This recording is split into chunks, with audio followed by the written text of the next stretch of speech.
¿Ven estos edificios? Grandes, ¿verdad? También hay mucha gente en las calles. ¿Qué ciudad es esta? Esta ciudad es Madrid, la capital de España. La ciudad es un poco diferente, ¿verdad? Pero la gente no. Son españoles que viven en Madrid, en una ciudad grande y moderna. Naturalmente, los españoles no hablan inglés, hablan español. Aquí todos hablan español. ¿Ven esta calle? Es la avenida José Antonio. Casi todos los españoles son católicos, y por eso en Madrid hay muchas iglesias. ¿Ven esta? Es la Catedral de San Francisco el Grande. Y este edificio es el Palacio Real. Antes, Madrid era la capital de un gran imperio. Este es el Museo del Prado, que es famoso porque tiene colecciones muy hermosas. También hay una universidad en Madrid. Esta Universidad de Madrid es una de las principales del país. España es hoy un país muy moderno. Hay muchos aeroplanos comerciales que van de España a muchos países. Hoy es posible ir de América a España en menos de un día, porque los aeroplanos son muy rápidos. También hay trenes que van de Madrid a muchas otras ciudades de España. En las estaciones de España siempre hay mucha gente, y de todas partes. ¿Saben ustedes por qué Madrid es la ciudad más importante de España? Porque está en el centro de España y es necesario pasar por Madrid para ir a muchas ciudades españolas. Casi toda España está en una meseta que comienza en los Pirineos y continúa en dirección al sur hasta transformarse en un valle fértil y muy hermoso. Vamos de Madrid a Sevilla. Sevilla es otra ciudad que está en el sur de España. Para ir a Sevilla es necesario pasar por una meseta muy grande. Es una región árida que no produce muchas cosas, pero los españoles usan estas tierras para criar animales. ¿Ven esas ovejas? Las ovejas producen lana. Otros animales producen cueros. La lana y los cueros de España son famosos. ¿Ven ahora el valle? Fértil y bonito, ¿verdad? Es el valle del río Guadalquivir. Ya estamos muy cerca de Sevilla, pero muy lejos de Madrid. Sevilla es una ciudad muy antigua. ¿Ven esa torre? Es la Giralda de Sevilla, un monumento histórico famoso y muy antiguo. Hay muchas cosas antiguas en Sevilla, casas muy antiguas con balcones típicamente españoles, calles muy angostas y hermosas iglesias, también muy antiguas. Esta es la Catedral de Sevilla, construida hace muchos años, en tiempos de Colón. ¿Ven este palacio? Es el Alcázar de Sevilla, construido por los árabes hace muchos años, porque España era entonces una posesión de los árabes. También hay ruinas de las construcciones de los romanos, que también ocuparon España durante muchos años. ¿Ven ese teatro romano? Muy diferente de otras partes de Sevilla, ¿verdad? Sevilla es hoy una ciudad moderna que está muy cerca del mar y es un centro comercial muy importante. Hay muchos productos de España que van desde Sevilla a otros países. ¿Ven ustedes esos productos? Van a otros países. España vende, por ejemplo, objetos de cerámica, aceite de oliva y especialmente aceitunas. España produce las aceitunas mejores del mundo y también produce aceite de excelente calidad. ¿Ven estas aceitunas? Algunas son verdes porque todavía no están maduras. Este caballero es don Felipe. Aquí está con su hijo Pedro. Los dos están trabajando en recoger aceitunas. Ellos viven cerca de Sevilla, donde hay muchas aceitunas, porque ahí el clima es muy bueno para este producto. Esta es Ana, la hermana de Pedro. ¿Ven cómo Ana trabaja también? En España muchas familias usan animales, burros o mulas, para transportar las aceitunas. Las familias españolas viven en casas muy limpias, como esta. El hijo ayuda al padre. ¿Ven ustedes? Y Ana ayuda a la mamá. Todos los niños españoles son muy buenos y siempre ayudan al papá y a la mamá, como Pedro y Ana. La mamá prepara la comida en la cocina, porque todos tienen hambre y quieren comer. La mamá prepara la comida en una cocina. Bueno, una cocina un poco diferente de las cocinas que tenemos en nuestras casas, ¿verdad? Y la comida también es un poco diferente. Pescado con arroz y tomates con aceite de oliva, naturalmente. Todos los días, Ana va a la escuela con sus amigas. La escuela no está muy cerca, está lejos. Ana va al pueblo porque la escuela está en el pueblo. ¿Ven ustedes las casas del pueblo? Todas las casas son blancas y tienen paredes muy gruesas porque en Sevilla hace mucho calor. Ahí está la iglesia del pueblo. Todos los domingos, las familias españolas van a esta iglesia. En la escuela, la maestra recibe a los alumnos y dice: «Buenos días, ¿cómo están ustedes?». En la sala de clases hay varios mapas, un pizarrón y otras cosas más.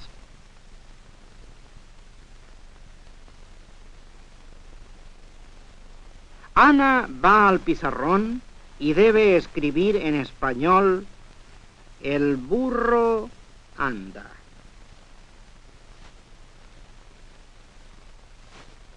¿Sabe escribir, Ana? Bueno, todos cometemos faltas, ¿verdad? Después de la clase, los niños juegan en el patio de la escuela. ¿Saben ustedes cómo se llama este juego? Se llama la rueda. Es un juego de los niños españoles. Por la tarde, Pedro y su papá transportan las aceitunas al pueblo para venderlas. En el pueblo, Pedro camina por las calles y ve muchas cosas. Hoy, Pedro tiene una peseta que su padre le ha dado. Pedro conoce al afilador del pueblo y le dice: «Buenas tardes, amigo». También conoce a este otro hombre que vende cestos. Con la peseta que tiene, Pedro compra almendras porque le gustan mucho.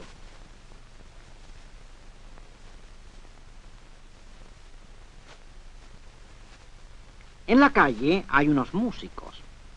Una muchacha está bailando y Pedro va a mirar. Ahí encuentra a su hermana, que viene de la escuela.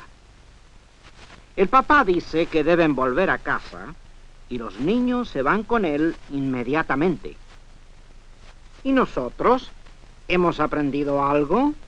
Sí, mucho. Sabemos, por ejemplo, que España es un país muy hermoso. Sabemos que Madrid y Sevilla son ciudades grandes y modernas y que hay muchas cosas interesantes en este gran país que se llama España.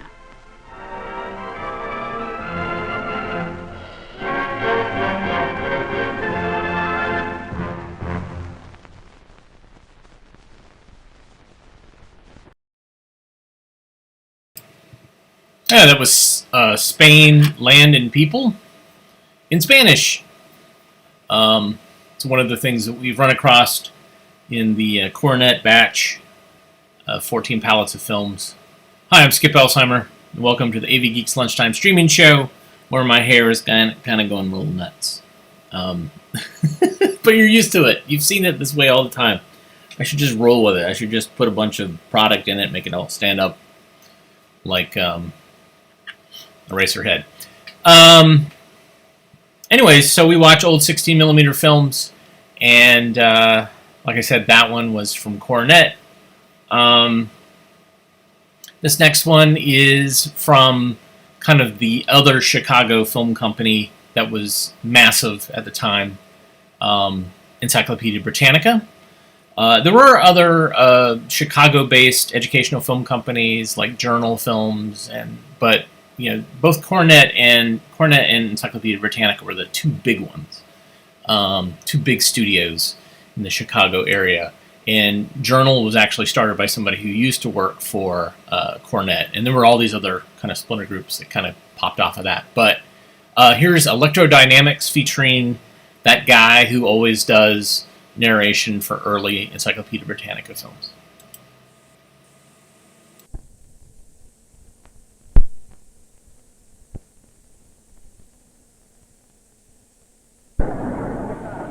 Our modern industrial age and many of the economic and social problems that accompany it have been due in part to man's discovery of how to set into motion vast numbers of electric charges and to distribute the electric current so generated far and wide.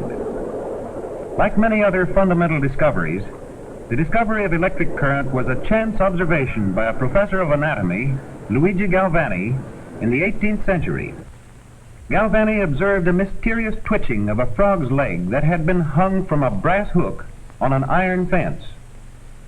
This was due to the passage of electric charges produced by the contact of the leg with the brass and iron. These materials actually constitute a battery.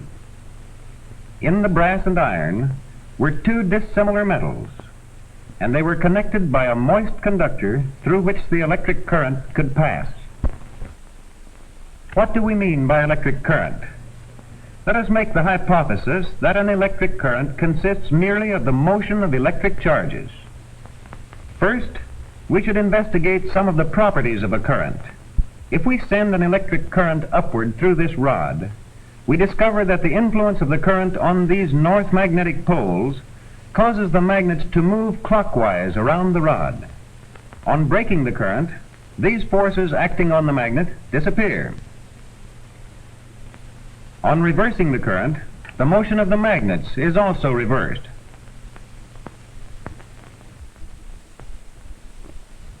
Iron filings about a current-carrying wire become magnetized and arrange themselves in circles, thus tracing out the motion of the magnets previously seen.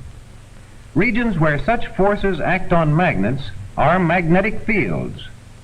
We may imagine that so-called lines of magnetic force expand outward from the wire as the charges begin to move. As we increase the strength of the current, these lines increase in number and spread out. When the current becomes constant, the magnetic field is stationary. When we shut off the current, the accompanying magnetic field collapses back into the conducting wire. Suppose we wind the current-carrying wire into a coil. The magnetic forces of each loop reinforce one another inside the coil, and consequently the coil behaves like a magnet. It possesses a north magnetic pole, also a south magnetic pole. If we increase the number of charges flowing through the wire, the magnetic field is intensified. As we increase the number of turns in the coil, the intensity of the magnetic field is increased. I insert into a coil a bar of soft iron. Note that it does not attract these filings, but a current sent through the coil magnetizes the iron. This device is an electromagnet.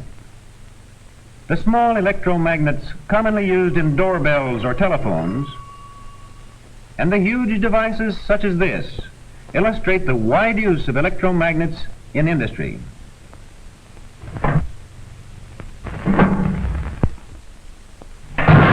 Electric currents invariably reveal their presence by magnetic fields. Since this is true, let us now make a crucial test of our hypothesis that charges in motion constitute current. We place negative charges on the metallic plates along the edge of this glass disc. Now, as it whirls, the needle is deflected by the magnetic field caused by the motion of these charges. Thus, our hypothesis is confirmed. Since we have now proved that charges in motion create a magnetic field, is it not fair to inquire how the magnetism of a piece of iron can be explained in terms of moving charges? We will assume that the magnetism of the iron itself is due to the motion of electric charges within the atoms of the iron.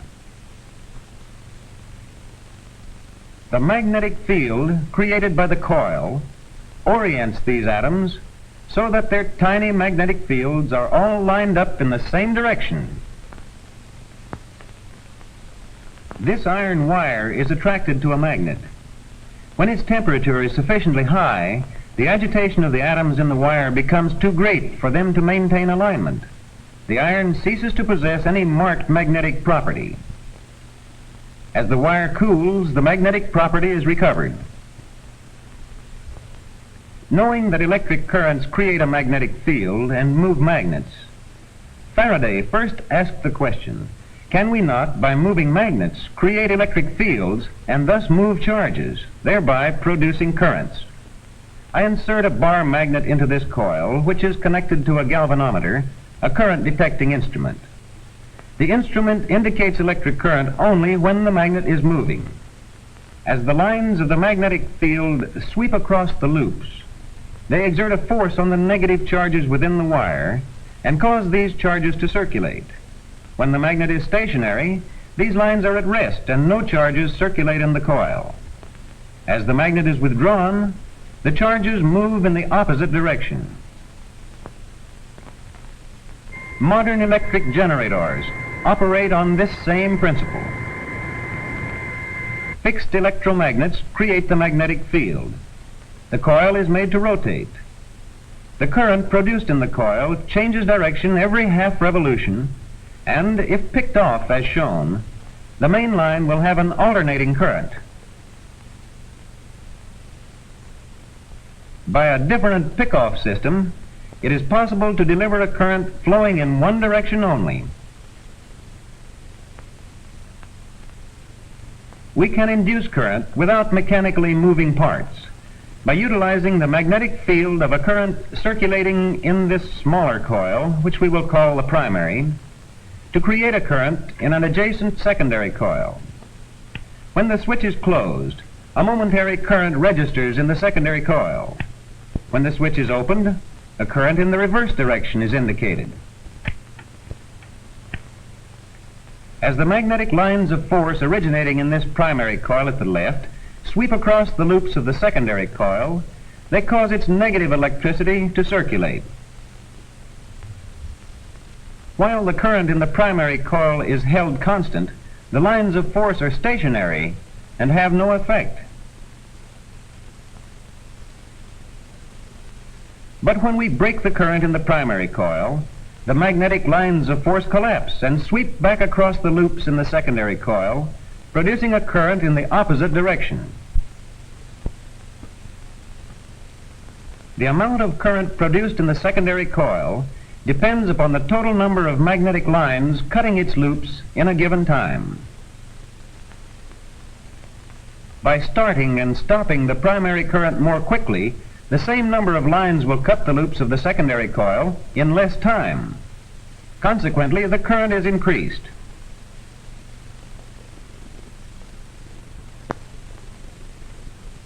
Furthermore, when we increase the number of loops in the secondary coil, each line of magnetic force cuts across a greater number of loops and thus causes more charges to circulate.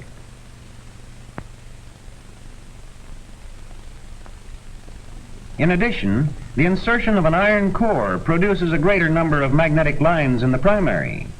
These, sweeping the secondary turns at the same rate as before, cause a greater secondary current, thus bringing us the picture of the modern industrial transformer. Since the alternating currents from generators automatically reverse their direction, the magnetic field builds up, collapses, and reverses in the primary. Thus, an alternating current is produced in the secondary.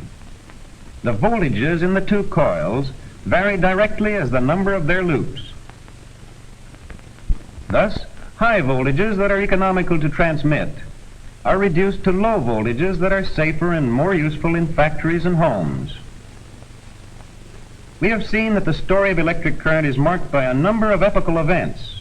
First, Galvani's accidental discovery of electric current, followed by Oersted's discovery of a magnetic field about a current-carrying wire.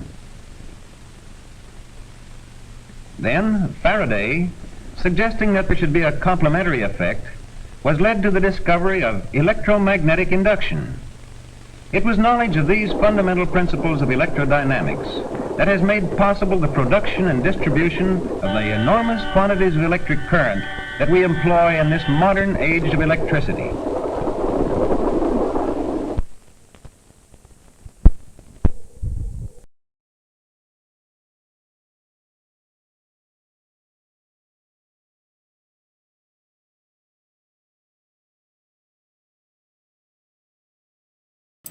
Those early Encyclopedia Britannica films don't have music, intro or outro.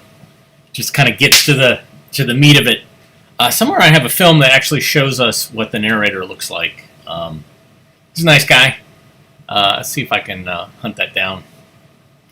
All right, let's see what we got next. Oh yeah, we got a film prepped up here on the telecine. It's New Ways for Chicken.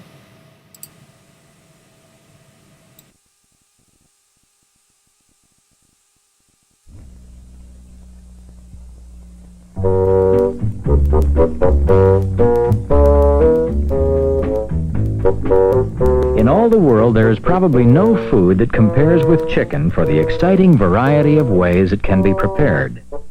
Why, then, is it always fried?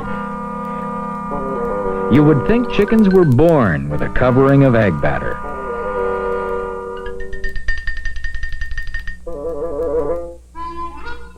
People talk about the way grandmother fixes her chicken, but it's not all that different from the commercial product. Hers, too, is loaded with saturated fats. But hey, don't give up on chicken. It can be a great help in planning low-calorie, low-saturated fat, low cholesterol meals, if you'll just try something new for a change.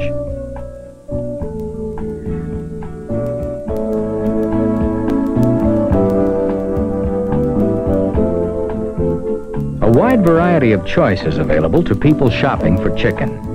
You can buy it whole or cut up. You can buy individual parts like breasts, thighs, or drumsticks. You have a choice of fresh or frozen. This couple seems to be stocking up. Not a bad idea. Chicken is also economical. Color and size are the things to check in determining the age of a bird. You can do things with this young fryer that you can't do with this hen. The hen is older, tougher, and a good deal fatter than the young bird. If you buy only the parts you really need, you can also save a lot of waste. So let's begin with a dish that uses chicken breasts. Chicken Oriental. Removing the skin is a vital step in cutting the saturated fat content and excess calories of poultry.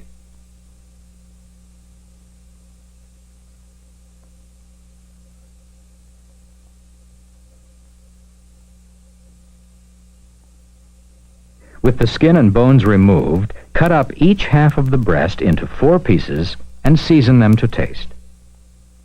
On skewers, now thread a quarter of orange, and then alternate pieces of chicken with a small onion, pineapple, cherry tomato, and fresh mushroom. Arrange the completed skewers in a shallow pan and prepare a marinade.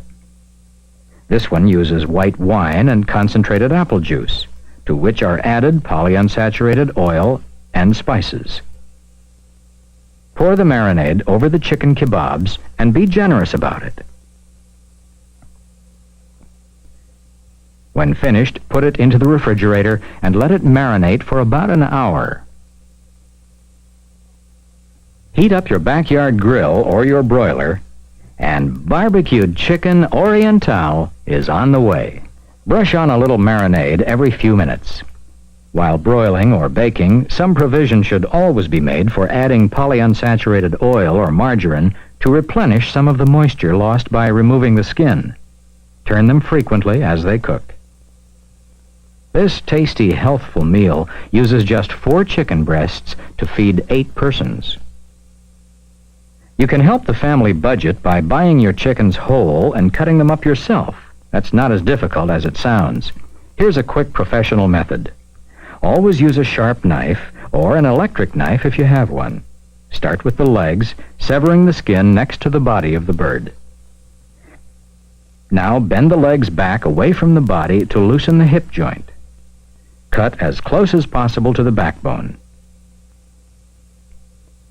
Locate the knee joint by feeling for it between the thigh and the drumstick and cut the joint.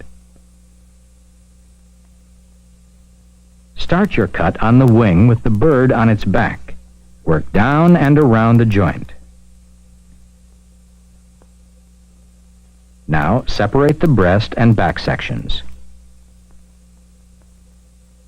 To split the breast into 2 halves, push up with the fingers to snap the breastbone.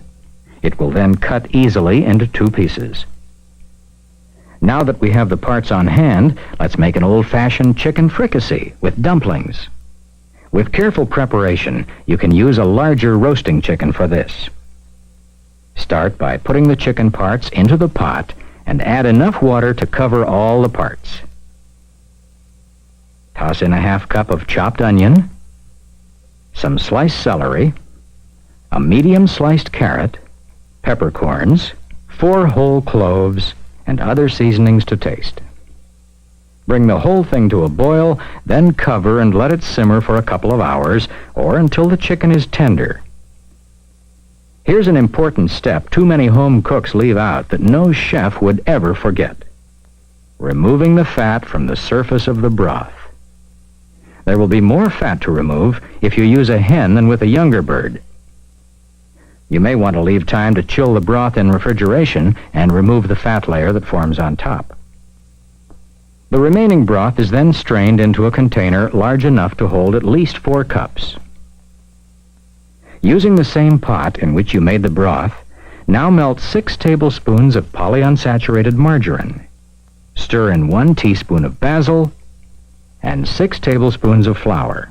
Allow it to cook and thicken while stirring in the flour until smooth and bubbly. Now stir in the 4 cups of broth and let the mixture continue to cook until it boils for about a minute. Place the chicken parts into the low-saturated fat gravy and pour in a 10-ounce package of frozen peas. The peas will drop the temperature and give you a bit of time before the fricassee starts to boil again. You'll need the time for a new kind of cornmeal dumplings. They take a half cup of cornmeal blended with 3/4 of a cup of sifted all-purpose flour, a little baking powder, and seasonings. Add 2 tablespoons of polyunsaturated oil and 2/3 of a cup of skim milk. Stir all the ingredients just until well blended and you achieve a stiff batter. By now, the chicken and gravy are hot and the dumpling batter is ready to spoon in. The recipe will make 6 large or 12 small dumplings. Lay them in mounds on top of the simmering chicken. Then cover and cook for about 20 minutes longer. The finished serving has all of the hearty goodness of chicken fricassee and dumplings with very little saturated fat. But watch the portion sizes. Grandmother will think you've stolen one of her old recipes. Some very lively tastes can be added to chicken. Here's a recipe that pulls out all the stops. It starts with grated lime peel and is called a lively lime chicken bake. Using the grated lime peel, a coating is prepared with flour, chili powder, brown sugar, and Parmesan cheese. With all of that blended together, coat the pieces evenly in a shaking bag. Then, in the oven, heat a mixture of oil and lime juice, and gently coat the pieces with that. When you have them all neatly arranged in a single layer, place the baking dish in the oven at 350 degrees for about 1 hour. Over the top of the finished baked chicken, squeeze a little more of the lime juice. Add a coating of Parmesan cheese, and garnish this tasty treat with fresh endive or mint. To complete the meal, try zucchini, an apple and raisin salad, and baking powder biscuits with honey. Many of the most imaginative chicken recipes start with the removal of the bones. Don't be afraid to try this. A sharp knife and a little practice will soon make you an expert. These are thighs, of course, and notice that they have been skinned in advance. And now, we stuff them with a mixture of chopped pared apple, some raisins or currants, and a little minced onion and parsley. This goes into the opening made by the removal of the thigh bones. And when they're stuffed, you merely close them up with toothpicks or metal skewers. Bake your stuffed chicken rolls in a foil-lined pan at 400 degrees for about 40 minutes. Serve it with a curry sauce made from skim milk with sweet potatoes and salad. As our cook now prepares for a simple but effective controlled fat fried chicken recipe, here's a little reminder. Always wash chicken as soon as you bring it home from the market. Bacteria breed quickly, even under the best packaging conditions, and it pays to be safe. Normally, you should plan to use it within 2 days of purchase, unless you freeze it immediately. The traditional fried chicken recipe calls for some type of breading, involving milk or eggs. Here's the controlled fat method. With the skin removed, dip each piece in skim milk, then coat it with bread or cracker crumbs. If a flour coating is preferred, you won't need the skim milk. If you prefer an egg coating, use egg substitute. Fry them in hot polyunsaturated oil, and within about 30 minutes, you can feed those fried chicken addicts in your house delicious, controlled fat fried chicken. As a healthy break from meat, and a welcome treat almost any time, chicken is unparalleled. Just remember the basic principles for fixing it the low-saturated fat way. Careful selection of the right age and size bird for the cooking method you wish to use. Cutting it up yourself to save money. Removing the skin. Removing fats from broths and stews. Browning in polyunsaturated oil.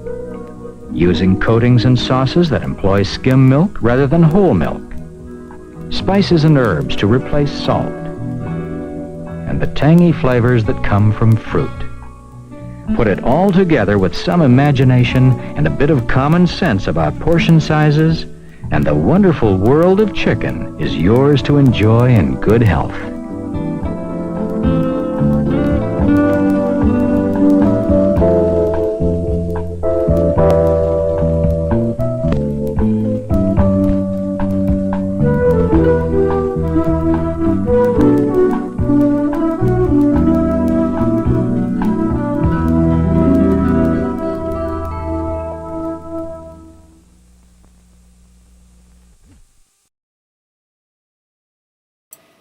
So a grant by Blue Cross Blue Shield paid for that?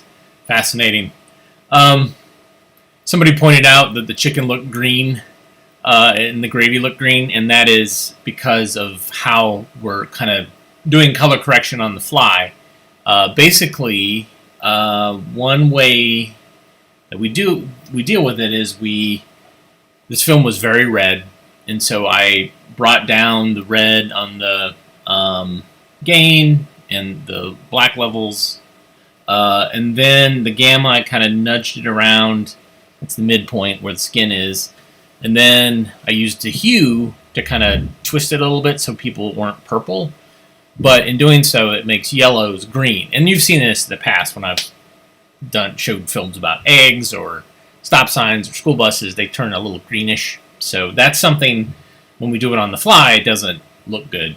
But then I bring it into like a program like DaVinci Resolve, and that allows me to go in and like do fine tuning of everything. So that's sometimes you'll see a faded film and it looks really good because we actually went in and we were able to adjust the yellows and not make them green. So there you go. This next film is awesome.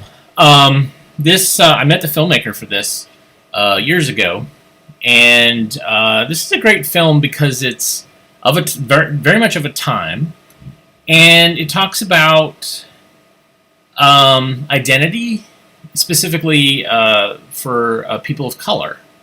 And so this film has a couple of issues. One, it does really talk about some of the talks about Black Power during that time, and being assertive about that. But then it kind of follows this one black student athlete, and what are the expectations of him, and so this film doesn't answer any questions, but it does ask a lot of questions, and it's about identity, it's about peer pressure, but it addresses something that certainly was an issue then and certainly is an issue now, which is race. And I want to say this is in high school. It's supposed to take place in high school, but maybe it's actually like junior college. But this is 220 Blues.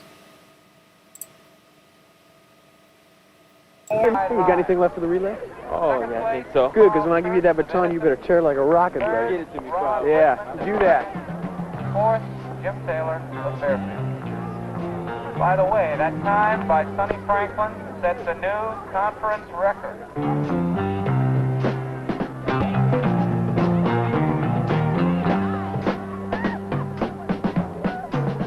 Last call, the 880-yard relay.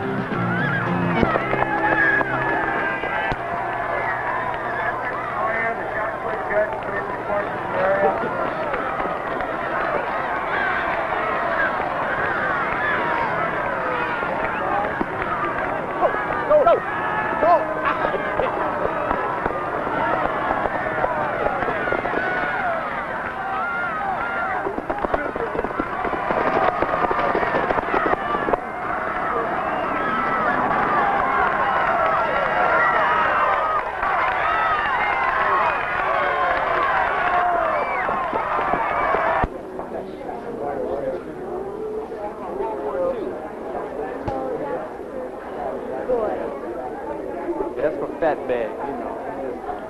I don't know what this kid or anything.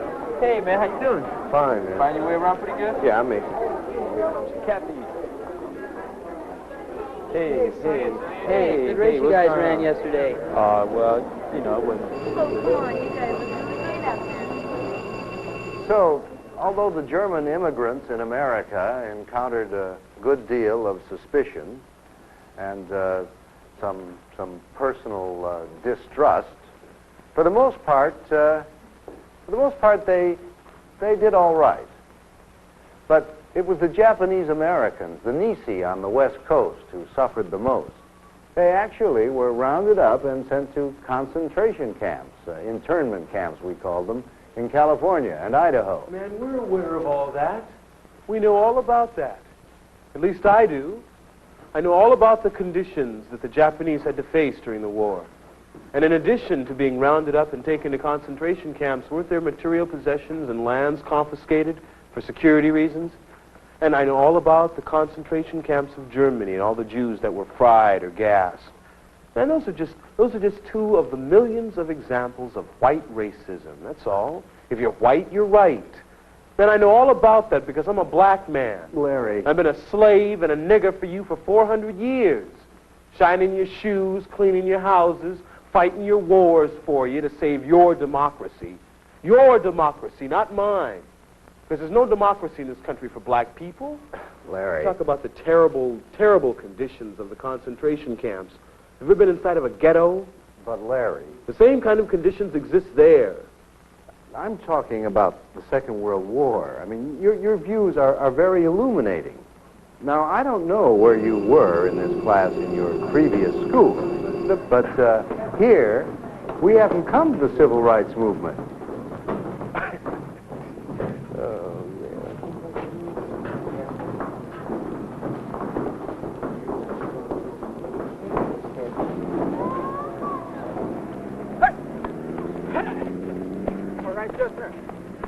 All right, go on. Oh, man, this is some way to spend a spring vacation. But you have to drop the baton, man, you know. All right, you sleeping beauties. That's enough standing around. Let's take 4 laps.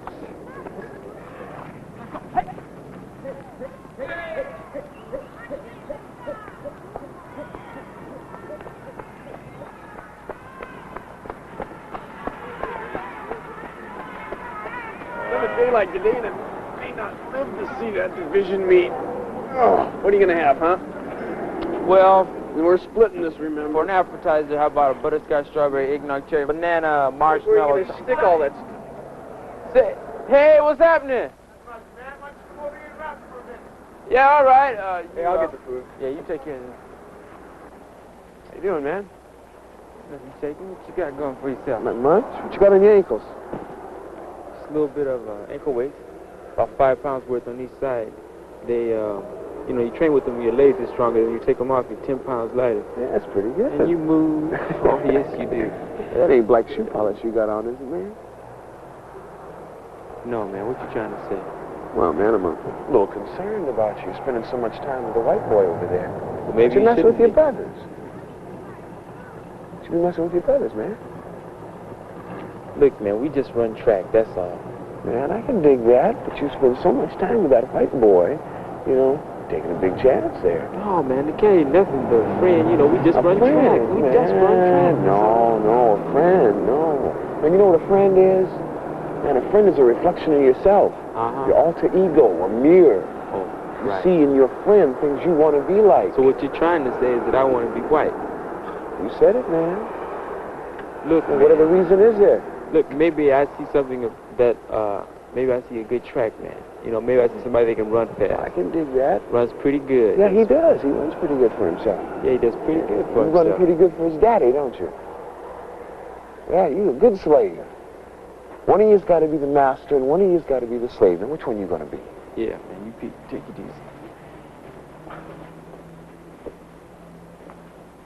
You're black, Sonny.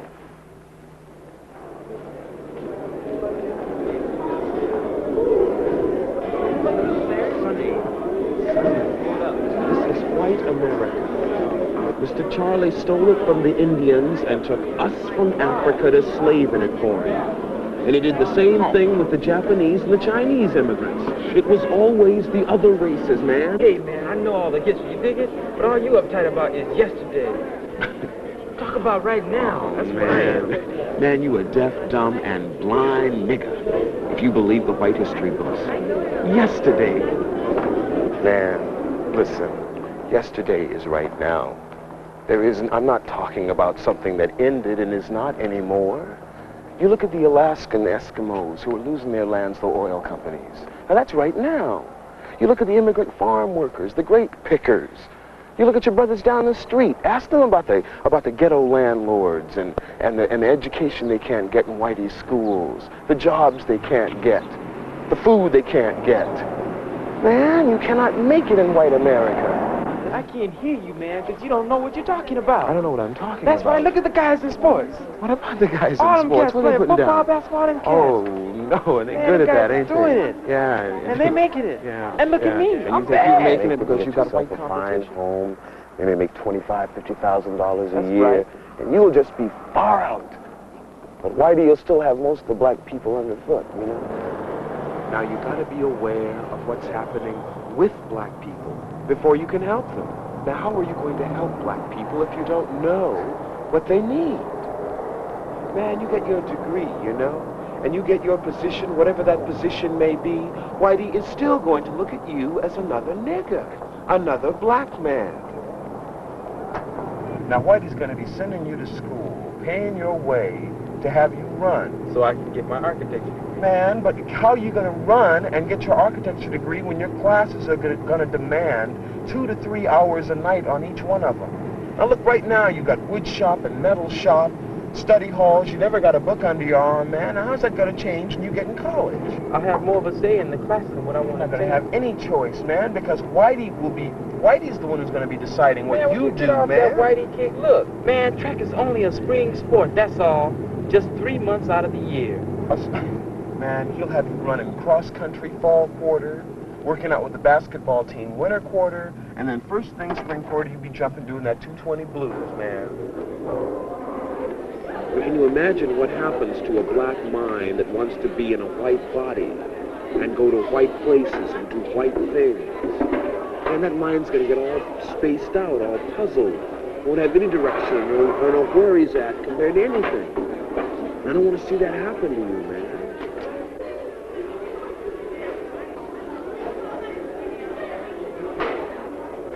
It's just something that I've got to do. If I reject that medal, it'll be a symbol of pride and unity. I know that, Sonny. I know. I just don't want to see you get hurt. Sonny? The black men who fought in the ghetto rebellions of the 60s were beautiful black warriors in the War of Liberation. Oh, man, they were arsonists and looters, that's all. Just taking our share. I just don't think violence works.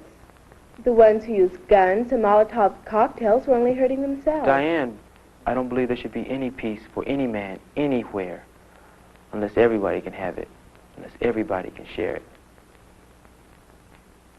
You don't have to have any fear. What naturally happens tomorrow naturally happens. I don't know, man. What's the point? I can't see what the point is. Man, the point is pride, and the point is unity. And you're going to symbolize that unity and that pride when you get up there tomorrow and reject that white man's token. And all your brothers and sisters will be in support of you and be right there with you tomorrow up there in the stands, man. Showing that we are together. Because we don't need any more of Whitey's little gifts, his little token offerings to us for being good niggers. We don't need it. We've got ourselves. We've got each other, man. But my friends, man, the other guys on the team, I just don't want to hurt them, that's all. I can dig your concern for your friends, man. But your friend will stick with you, and he'll be tight with you, and your brothers and sisters who knew you before you knew yourself will always be with you, regardless of what happens tomorrow, man. We are too tight. We don't need Whitey. I'll think about it, man. I'm not sure, but I'll think about it, man. Okay, man. I know you'll do what's right.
Winner of the 220-yard dash was a time of 21.9. Hey, man, what happened, huh? Of East Side. Second place goes to Sonny Franklin of West Side. Third, Carl Kurtz of Edison. Hey, listen, this may sound like it's none of my business or anything, but, well, I'm still going to ask you. Well, there's this word going around school that the black athletes and the black students are going to demonstrate. And, well, are you in on it? I mean, are you going to do something? Look, man, you're risking a lot. If they start looking at you like a militant, you'll probably lose your chance for a scholarship somewhere. The coach may even kick you off the team. And what about Diane, huh? Look, man, leave her out of this. I appreciate what you're trying to do, but this is my decision. This is something I have to do. Yeah, but it's also your chance for a college scholarship. Just forget it, man. Just forget it. Just go.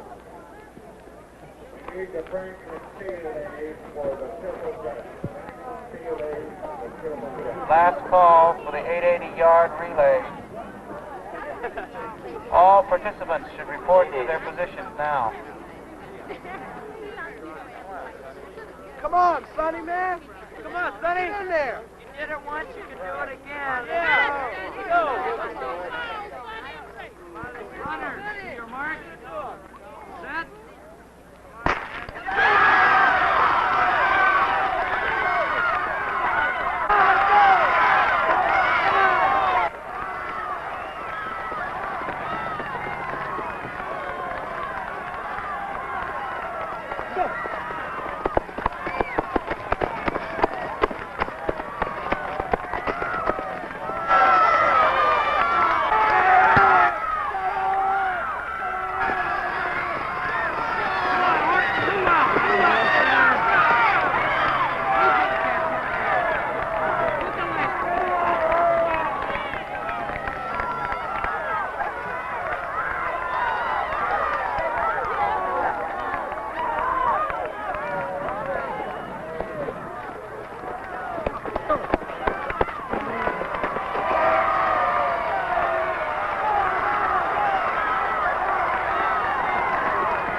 Winning the 880-yard relay with a time of 1 minute 30 and 1/10 seconds was West Side High. Second was Hopkins. Finishing third was Fairfield.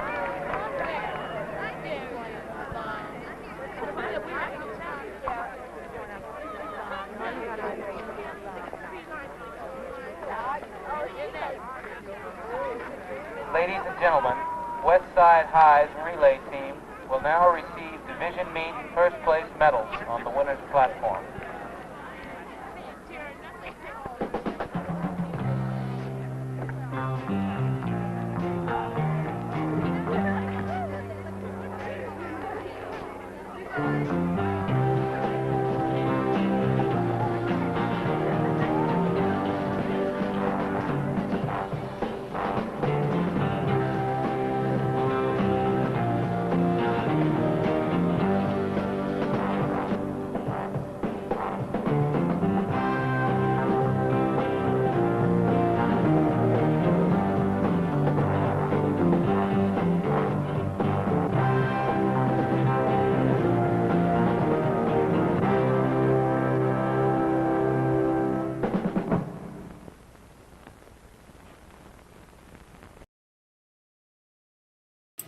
So that was, it's part of a show that I put together called Reading, Writing, Revolution, and it was films about, school films about protests, oftentimes in odd places.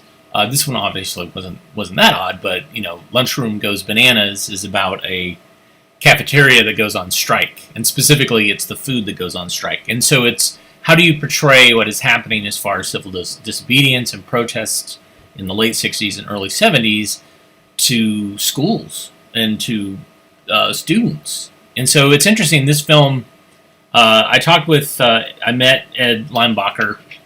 He sent me a bunch of his films, of which I think we showed one. It was an Oregon or Seattle World's Fair film about Seattle. I feel like, and it was like in some weird aspect ratio. But anyways, it's a fascinating film, and you think about like, would this film be shown today? And that's what I like to think about is like, would such a film be shown in a contemporary setting? Is there a contemporary version of this? And so this brings up a lot of questions about, the student, our main character, who is he? What is his identity? So it's a lot of questions, and so these films are fascinating for me. Anyways, I got one short thing to show you. I need to adjust it. It's fashion Venetian blinds. So here we go.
And then it just ends. So this was from a fellow collector who I've been digitizing their stuff, of which we've been showing some things. And this is obviously something that somebody put on eBay. eBay is a wonderful and really horrible thing, especially with film, where people they'll take a piece, an actual film, and then they will cut it up and sell the individual parts. So in the context is lost. And I have certainly purchased things on eBay because I'm like, well, that's interesting. And then I get it and it's all, it's just a snippet. But this one just baffles me, man. Like, what is this? Is this a musical interlude to start talking about how wonderful Venetian blinds are for houses or for offices? Like, I don't know. And so we might never know because of that. And this happens a lot on eBay, like I said, especially with home movies, where somebody will take a whole home movie and they'll cut out segments that they know will sell well, like train footage or whatever. And so it's very, very frustrating. But still, that was pretty awesome. Even out of context, it's like, what? What was that? Thanks everybody for tuning in today. If you like what you saw, you can certainly buy us some coffee. Coffee is always great.